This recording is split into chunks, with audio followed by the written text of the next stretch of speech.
Bonjour à toutes et à tous qui suivez cette chaîne et merci pour votre fidélité. À la fin de la vidéo précédente, Lady L quittait Malte après sa traversée des îles Egadi, sa visite de Gozo et de la Valette. Direction la pointe sud-est de la Sicile pour une courte escale dans le mouillage de Portopalo, puis cap sur Syracuse, la ville mythique. Suivra, plus au nord, l'escale de Taormine avant de passer à Reggio di Calabre, sur la pointe de la botte italienne. Puis le passage de Messine nous ouvrira les portes vers les îles éoliennes, ultime étape de cette vidéo.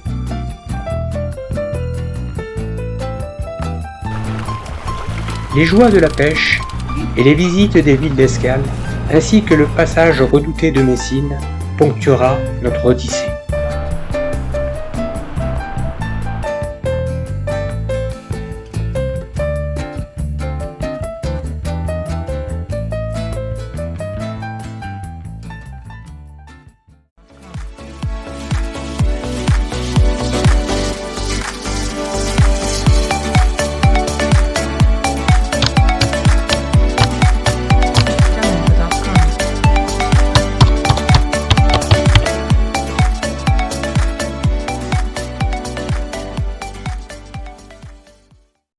En cette mi-juillet, Lady L quitte Malte, cap au nord en direction de la pointe sud-est de la Sicile.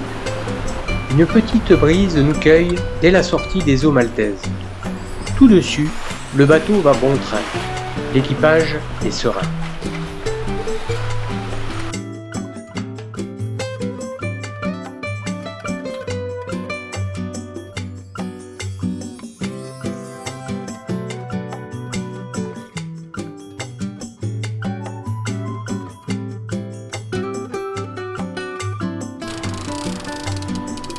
Tout à coup, un départ sur la traîne tribord fait cliqueter le moulinet. Très vite, nous réagissons et la remontée de la prise commence. C'est un beau thon de quelques kilos qui est remonté à bord.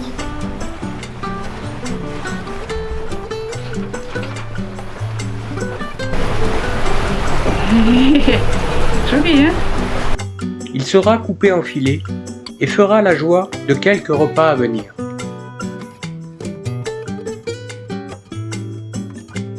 En fin d'après-midi, Lady L arrive au mouillage de Portopalo où nous passerons la nuit avant de repartir au petit matin.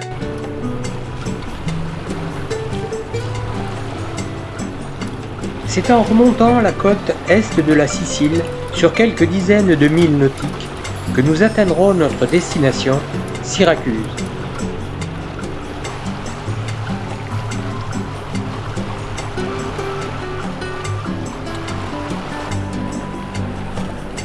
L'approche est magique devant les remparts de cette vieille ville.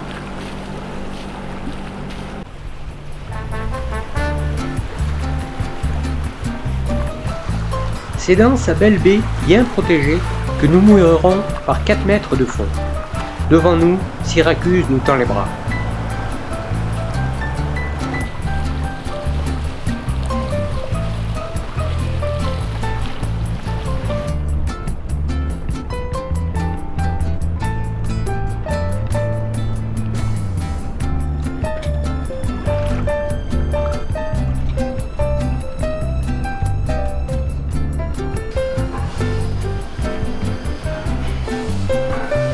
C'est aussi dans ces ruelles étroites, ces vieux monuments, ces marchés, ces maisons anciennes et ces temples restaurés que nous visiterons la ville pendant plusieurs jours.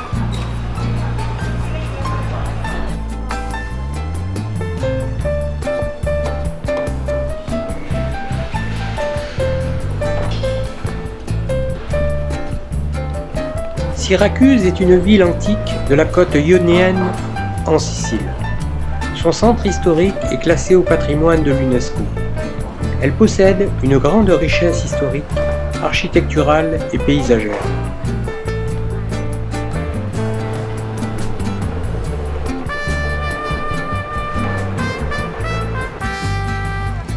Archimède y est né en 287 avant Jésus-Christ. L'histoire de la ville mêle héritage grec, romain et baroque. Jadis, elle fut l'une des plus grandes villes de Sicile.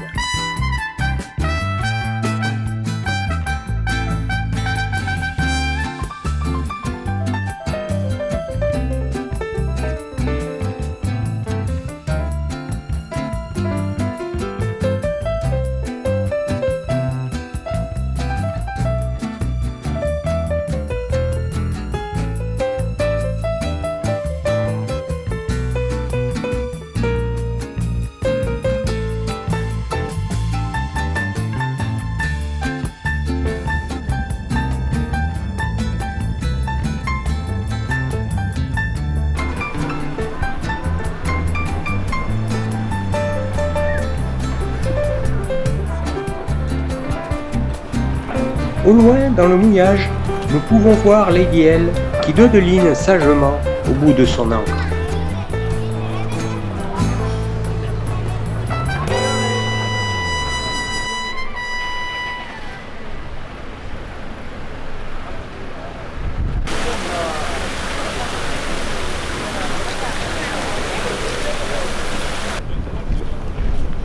Ici, le quai des grands yachts, particulièrement vide en ce moment. Le jour du départ est arrivé. Au petit matin, Lady L rangea son ancre et continua sa remontée de la côte est de la Sicile en direction de Taormine, plusieurs dizaines de milles au nord.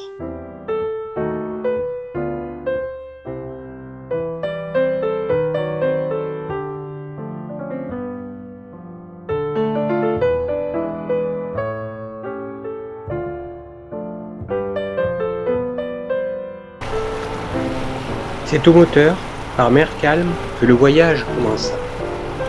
Au loin, l'Etna, volcan de Sicile en activité, soufflait ses fumées. Mouillage de Taormine. Puis, Taormine apparaît dans toute sa splendeur, joli mouillage au pied de collines escarpées.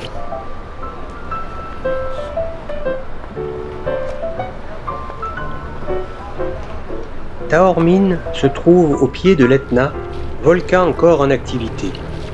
La ville est célèbre pour son théâtre antique, ancien théâtre gréco-romain, toujours utilisé de nos jours, mais aussi le deuxième plus grand après celui de Syracuse.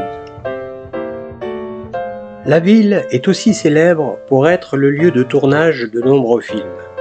C'est notamment ici que fut tournée la scène du film Le Grand Bleu, quand Jean Reno et Rosanna Arquette mangent la pasta en terrasse d'un restaurant d'hôtel devant la mama suspicieuse.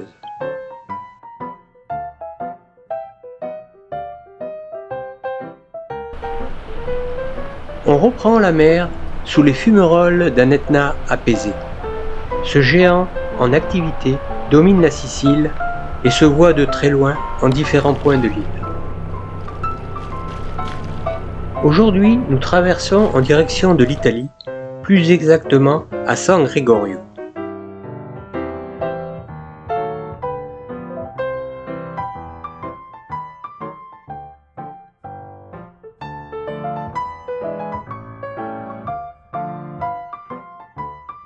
Nous y ferons escale une nuit dans un port boué et profiterons d'un bon restaurant le soir avec vue sur le mouillage.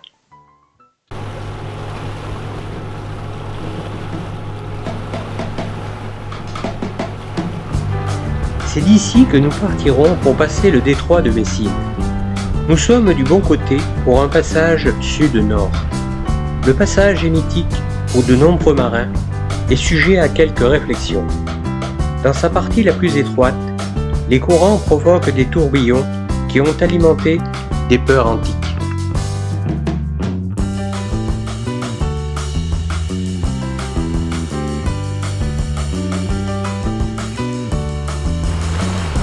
Très vite, un vent de nord assez fort s'est levé et c'est un appui moteur que Lady L progresse dans ce goulet où vent et courant lui sont contraires.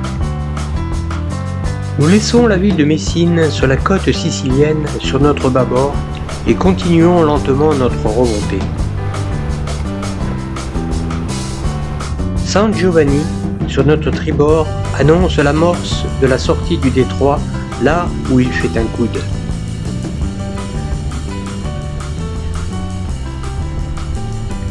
On peut voir le courant et les tourbillons qui se forment en surface dans ces eaux perturbées.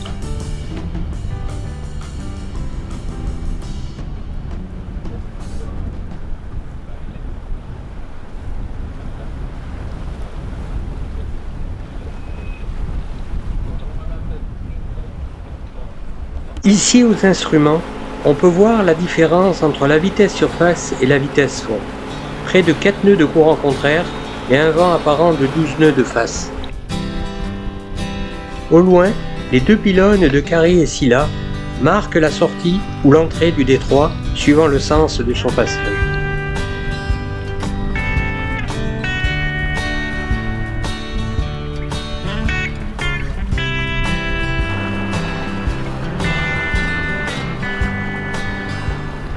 Il faut suivre, comme pour Gibraltar, une règle sur les heures de passage pour bénéficier des meilleures conditions.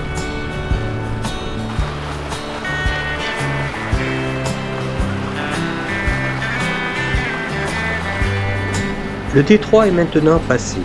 Sur notre tribord, Scylla apparaît au loin. L'expression « tomber de Caraïbes en Scylla » remonte à l'Antiquité. C'étaient 2 monstres qui gardaient le détroit et attaquaient les marins. Ulysse en fut les frais, malgré l'avertissement de Circé. Mais déjà, au loin, les îles éoliennes apparaissent. Elles se situent au nord-est de la Sicile à une quinzaine de milles nautiques. L'archipel compte environ 7 îles, dont les principales sont Vulcano, Lipari, Salina, Panarea et Stromboli.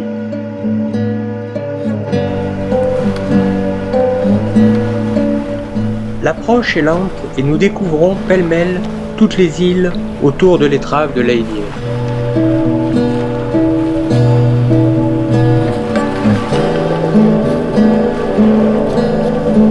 À gauche Vulcano, à droite Lipari.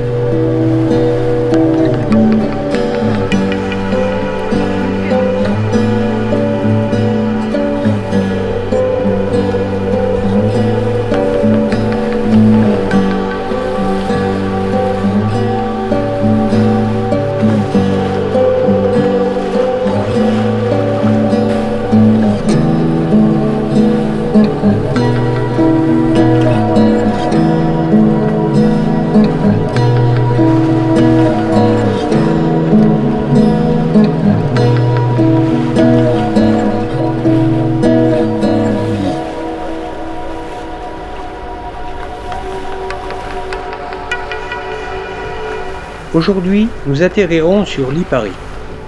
On longera sa côte est devant la ville et son port, et on passera la nuit en mouillage à Caneto.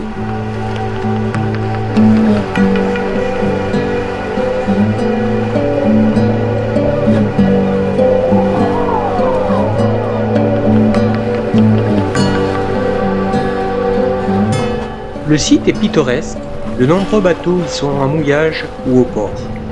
Le petit frère de Lady L est ici, au bas de la falaise. Nous y ferons aussi le plein des réservoirs à gasoil. Caneto est un bon mouillage sur la côte est de Lipari. Sur sa droite, une ancienne usine de pierre ponce est encore visible mais en ruine. On peut mouiller par 4 mètres sur un fond de sable de bonne tenue. Nous y resterons 2 nuits. L'endroit est paisible le soir et la nuit, mais très animé dans la journée.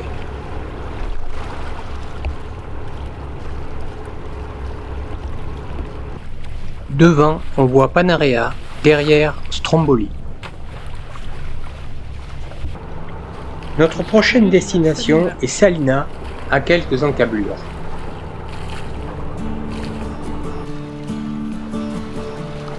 On tentera le mouillage devant sa ville et son port, mais nous y renoncerons, faute de place et de bonne tenue.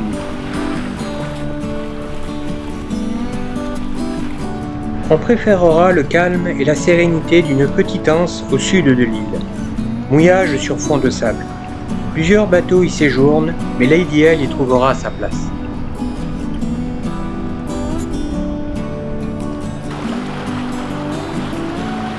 Un coup de vent de secteur est est annoncé, aussi nous nous déplaçons afin de trouver un abri. Salina s'éloigne derrière nous.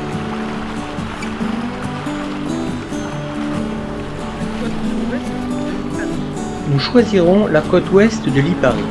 Le mouillage de Vallemuria nous accueille et semble bien protégé des vents de secteur est. L'endroit est agréable avec ses falaises et ses grottes.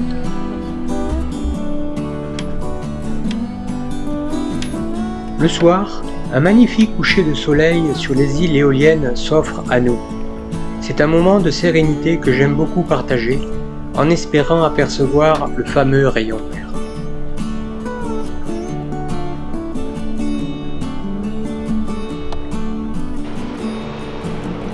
Nous resterons 2 jours dans cet endroit merveilleux à profiter des bains et des grottes environnantes, sous quelques effets cabatiques du vent le long de ces falaises.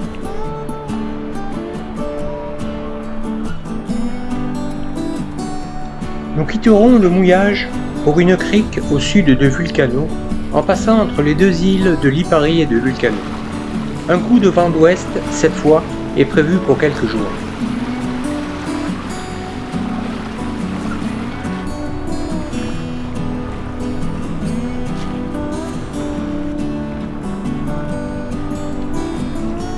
Canitello nous accueille par temps calme.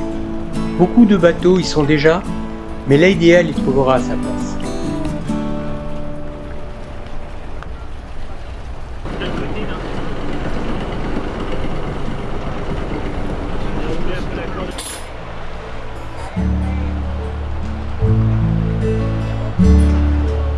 C'est un endroit charmant, avec une petite guinguette restaurant en surplomb de la plage.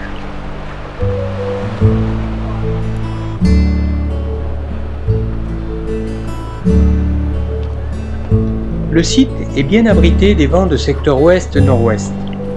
Au loin, l'Etna nous surveille sous son panache de fumée.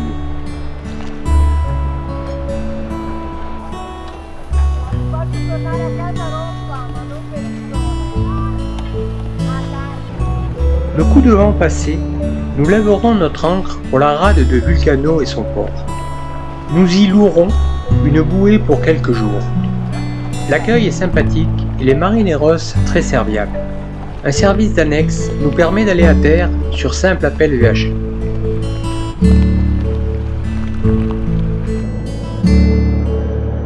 D'ici, nous pouvons voir les hydroglisseurs sur leur foil arriver et partir à vive allure. Ils desservent toutes les îles alentour. Par contre, leurs vagues perturbent la quiétude du mouillage.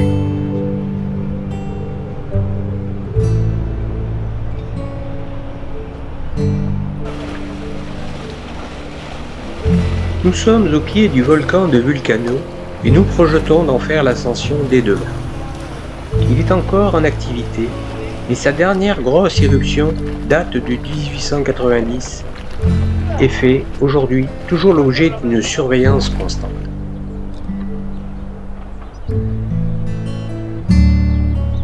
L'ascension dure environ 1h30 à 2 heures.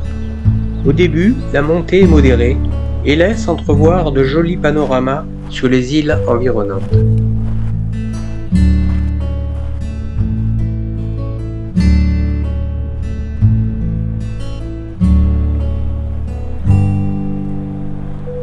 Au fur et à mesure que nous montons, l'atmosphère change. Haut de 500 mètres environ, le volcan offre une vue imprenable sur tout l'archipel des éoliennes.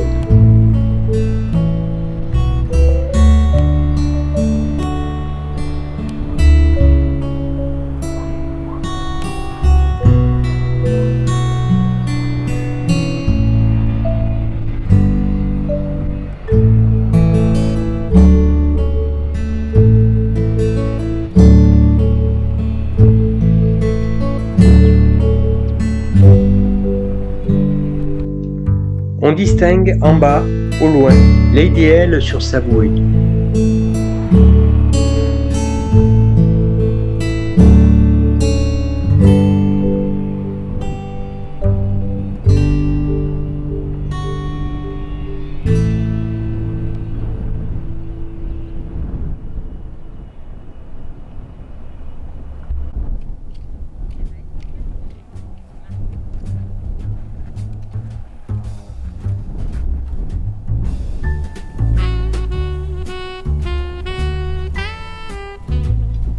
Plus tard dans la montée, les premières fumerolles apparaissent, cernant la crête du cratère avec leur odeur de soufre.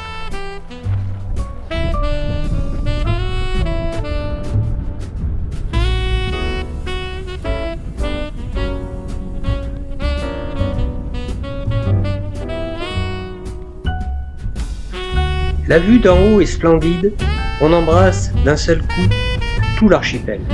Côté Sicile, l'Etna, haut de plus de 3000 mètres, découvre sa stature fumante dans le lointain.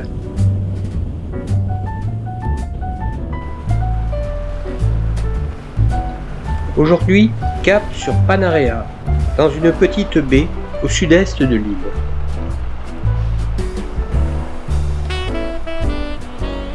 Très fréquenté en cette période estivale, le mouillage reste calme et charmant, malgré la proximité de la petite ville et de son port.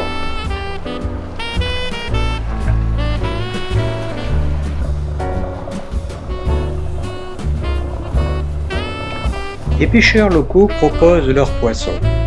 Lulu en profite pour leur prendre 2 belles dorades royales qui agrémenteront notre déjeuner d'aujourd'hui.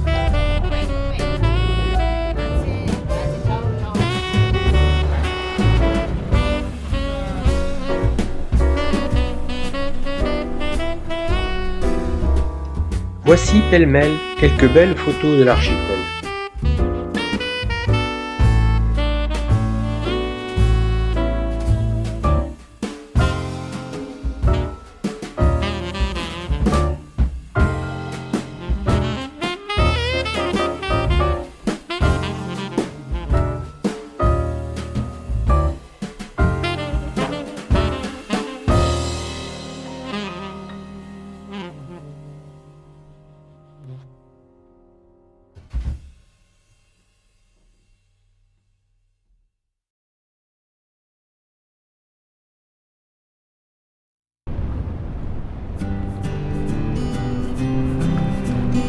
Le jour du grand départ est arrivé. Au petit matin, Lady L quitte son mouillage. Direction Palerme, au nord-ouest de la Sicile. Nous quittons l'archipel des éoliennes par mer calme. Le vent est absent, c'est au moteur que Lady L se glisse une dernière fois entre ces îles. Panarea, puis Lipari et Salina. Au loin, le cône de Stromboli fume. Nous laisserons sur tribord les îles Filicudi et Alicudi, dernière terre de cet archipel encore visible derrière nous tard dans le soir. Devant notre étrave, Palerme, que nous atteindrons demain matin, mais cela fera partie de notre prochaine vidéo.